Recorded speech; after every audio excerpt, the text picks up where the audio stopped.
All right, we are about to dive into a document that could seriously change the game for American foreign policy. It's called the 2025 National Security Strategy, and it's basically a blueprint for completely rethinking America's place in the world. And it all boils down to one huge question. I mean, just think about that for a second. This is the central and, yeah, pretty provocative question that this whole strategy is built around. It's a direct challenge to decades of how America has operated on the world stage, and it points toward a totally different path forward, one that's based on a philosophy they're calling America First Realism. So what exactly is America First Realism? Well, the document lays it out pretty clearly. It's a policy that's laser-focused on the nation's own interests, first and foremost. This means things like prioritizing a super strong economy, having a powerful military, but being very careful about when you use it, and, maybe most importantly, setting a clear expectation that allies have got to pull their own weight. And let's be really clear here, we're not talking about some minor tweaks to the old way of doing things. No way. The strategy presents itself as a major course correction. It's basically arguing that for the last 30 years or so, U.S. foreign policy has been going in the completely wrong direction.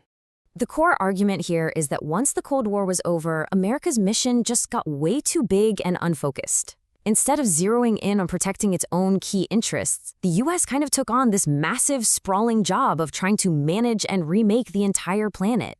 The document says flat out that this was a huge strategic mistake that dragged the country into costly and seemingly endless conflicts. So let's get into the why behind this big pivot. The strategy offers a very specific diagnosis of what it thinks went wrong with that whole post-Cold War approach. This comparison really tells the whole story, doesn't it? On the left, you've got the goals that guided the U.S. for decades: spread democracy, enforce this global rules-based order, and stay on top. But the 2025 strategy looks at that and says, hold on. The critique on the right is that all of that stretched American money and military way too thin. It let our allies become too dependent on us, and it actually ended up hollowing out America's own industrial base. Okay, so if that's the diagnosis of the problem, what's the proposed cure? Well, the document puts forward a brand new set of rules for how America should engage with the rest of the world. These are the core principles that would drive every single decision. Let's just walk through these, because they're really the heart of this entire philosophy. It all starts with America First, which is pretty simple. Every policy gets judged on how it benefits Americans. Then there's peace through strength, the classic idea that a powerful military and a booming economy are the best way to keep rivals from even thinking about starting a fight. After that, and this is a big one, a predisposition toward non-intervention, which is all about avoiding those forever wars. And finally, it stresses the importance of national sovereignty over big global organizations and puts a heavy, heavy emphasis on fairness and burden sharing from allies. Now, this quote right here might be one of the biggest changes in the whole document. It's making the argument, very explicitly, that you can't separate the two. A strong economy, a healthy manufacturing sector, supply chains you can count on, that's not just about jobs. That is national security. They're one and the same.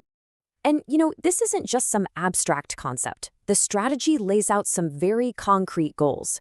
We're talking about a major focus on bringing manufacturing back to the U.S., making sure our critical supply chains are secure, and using tools like tariffs to get a better deal on trade.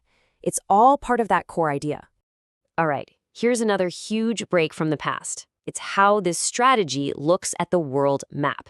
Instead of acting like every region is equally important, it actually creates a very clear ranking, a hierarchy of U.S. interests.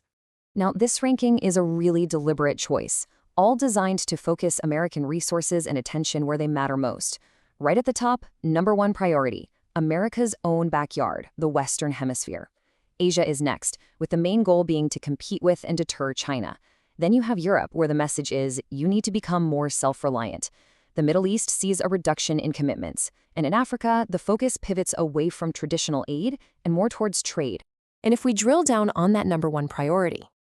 Okay, so let's zoom back out for a second. We've talked about the critique, the principles, the priorities, but what does all this really mean?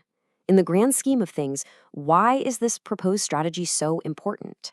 If you're going to remember just a few things, these are the big ones. First, this strategy is not afraid to pick and choose, to say some regions matter more than others. Second, it puts economics right at the center of the security conversation. It rejects the idea that America has to be the world's police officer forever. It reframes alliances as two-way streets, more transactional than unconditional.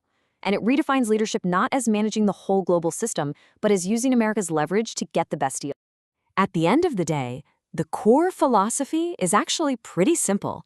The document's whole argument is that America is at its safest and its strongest when it builds itself up at home, when it's very selective about where it gets involved abroad, and when it's unapologetically clear about what it's fighting for. And that leaves us with this final, really critical question. What this document does is force a debate about what global leadership even means anymore. Is it about taking responsibility for managing a stable world order for everybody, or is it about fighting to secure the best possible future for your own nation? This strategy has a very clear answer, and it's an answer that could truly reshape the world.